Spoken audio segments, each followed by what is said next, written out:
How's it going, everyone? I hope everyone's having a great day. I'm having a very swell day. It's a really nice, beautiful weather here. So, anyway, today's video, I wanted to talk about what motivates me to continue to strive to be better, not only in health and fitness, but in all aspects of life. What is it that keeps me motivated?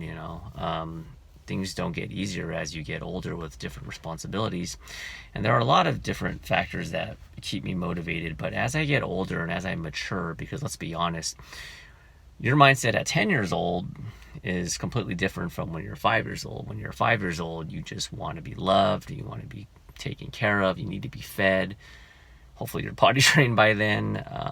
And then when you're 10 years old, 10, 15 years old, you want to fit in with the in crowd.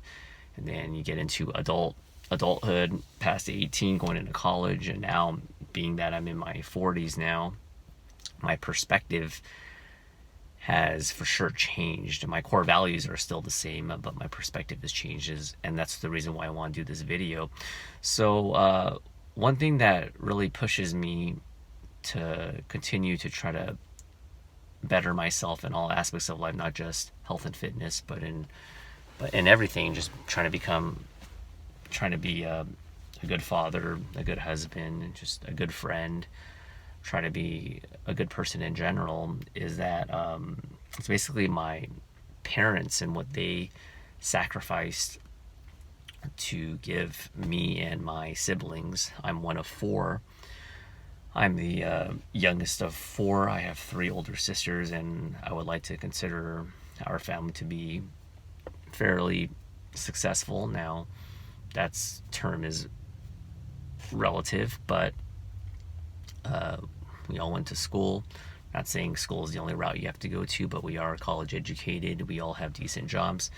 We don't have a criminal record, and my sisters married three very high quality guys, and I love my nieces and nephews. And overall, on paper, people would say that we have a pretty good life. Now, we worked hard for what we want, but and nothing's perfect. We all have our trials and tribulations, but overall, I think my parents did a great job in raising us. Nothing, it wasn't perfect by any stretch, but anyway, my parents, I owe it all to them, because without them sacrificing and coming to America, who knows how my life would have turned out. Now, who knows? Maybe I'm naturally just motivated person. Maybe I would have been fine in Korea. Nonetheless, my parents, I'm the only U.S. citizen here because I was born in 1980. Three of my sisters were born in Korea, so I don't know the exact date, but my third oldest sister was born in late 77, so they came between, I think, like 79 and before 80, before I was born. I was born in January of 80. Anyway, they came here, and with no support, no grasp of the English language, or very, very minimal. And my dad had to go get a job as a machinist, and he did that, and my mom did some other things along the way, a lot of odd jobs. She was a good sewer, or still is a good sewer. She had a sewing business. My dad actually had his own machinist company that he ran.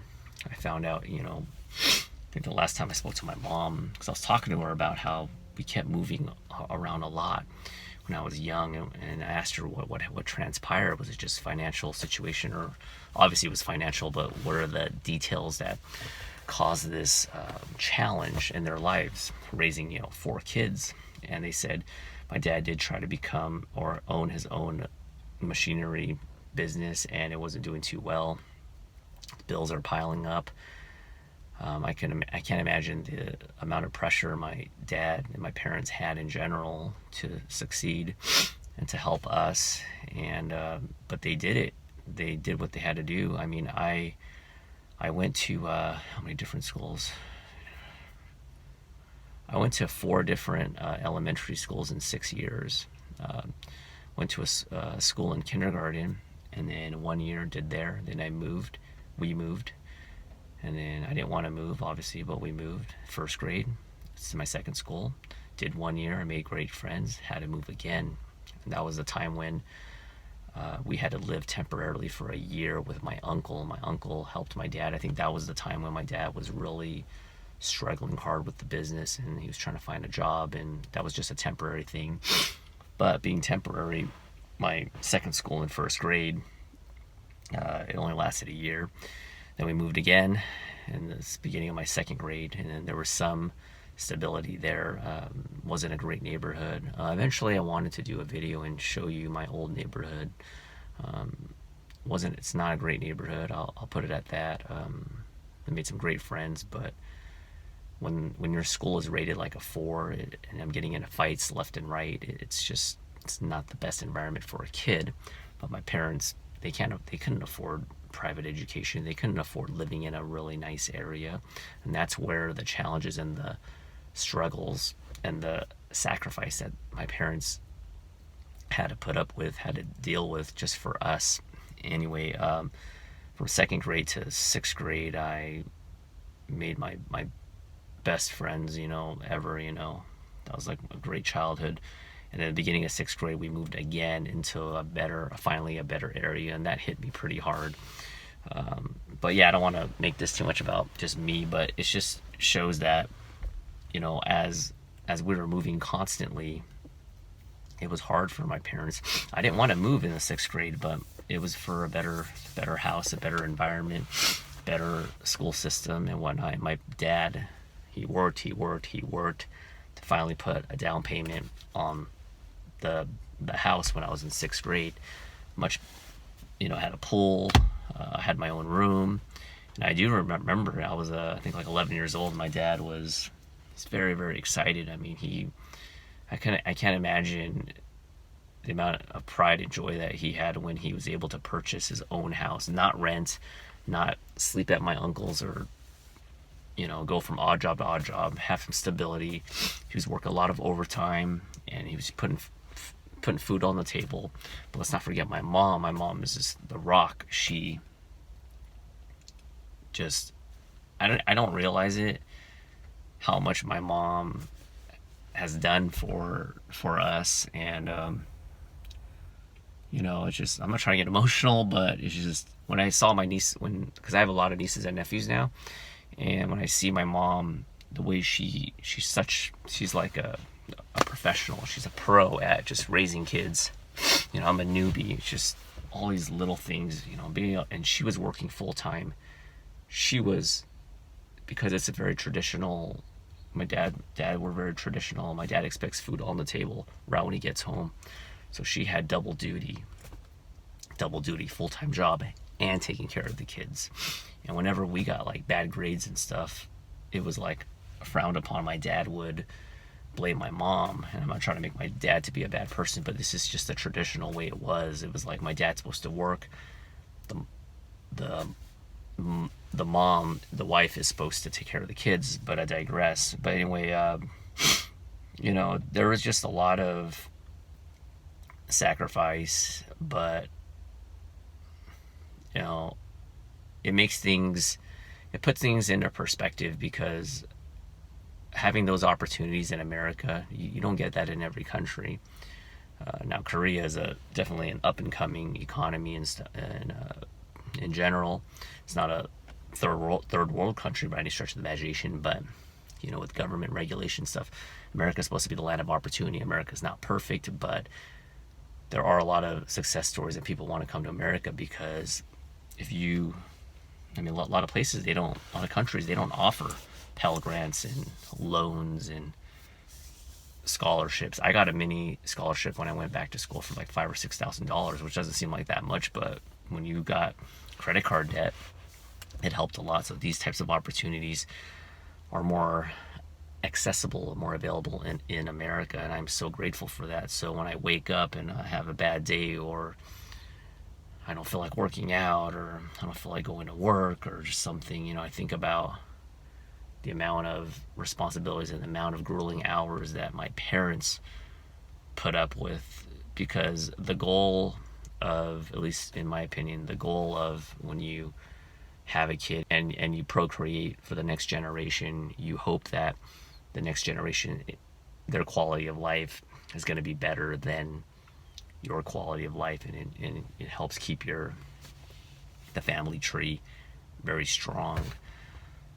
So, and I think my parents have been successful with that, and me being a father now, I need to uphold that, because if my parents work their butts off and then I don't become a good father, and I become a screw up, and then my kid becomes a screw up, all of that hard work that my parents established by coming to America is just almost worth nothing. It just, I wouldn't say it's worth nothing, but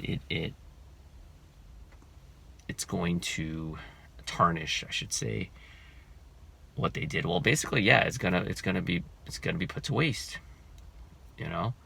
So I'm not gonna complain, you know. Yes, it was hard. I still had to work my ass off, go to school, do all this, go back to school, deal with all this crap. But I did it.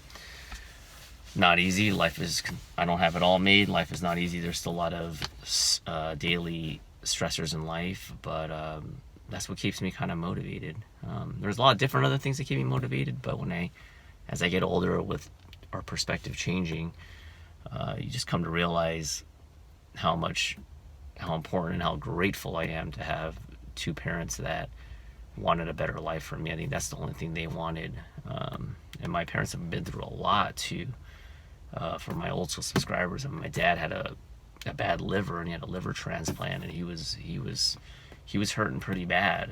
And he had to move out of California to Texas. I never went into the details as to why majority of my family moved to Texas, but the main reason why my dad moved to Texas is because his company moved to Texas, and he needed the health insurance. He couldn't just retire. He didn't have enough money to do it. That freaking sucks. It does. It's another sacrifice, though. But anyway, this video's getting really long. I'm grateful to have wonderful parents that sacrificed a lot, and everything else is, for me, it's just, it can't compare. It's like me going to another foreign country, having to learn the language and start from scratch. Not easy. I can't imagine it. And I give props to all older generations that do that. It's very courageous, especially to raise a family, come to a different country, and try to make a better life for your children. That's my time. Thanks for watching. I'll talk to you later. Bye.